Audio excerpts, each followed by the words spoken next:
شروع اللہ کے نام کے ساتھ جو بڑا مہربان نہایت رحم فرمانے والا ہے۔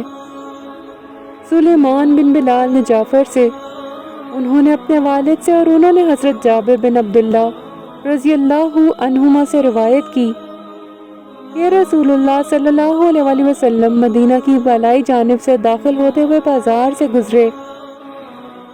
لوگ آپ کے پہلو میں آپ کے ساتھ چل رہے تھے۔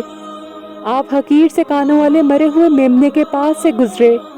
آپ نے اسے کان سے پکڑ کر اٹھایا، پھر فرمایا، تم میں سے کون اسے 1 درہم کے عوض لینا پسند کرے گا؟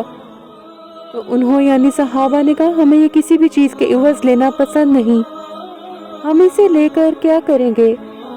آپ صلی اللہ علیہ وآلہ وسلم نے فرمایا، پھر کیا تم پسند کرتے ہو کہ یہ تمہیں مل جائے؟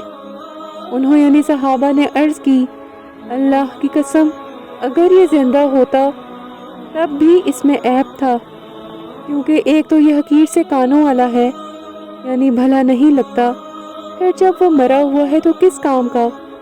اس پر آپ صلی اللہ علیہ وآلہ وسلم نے فرمایا، اللہ کی قسم جتنا تمہارے نزدیک یہ حقیر ہے، اللہ کے نزدیک دنیا اس سے بھی زیادہ حقیر ہے۔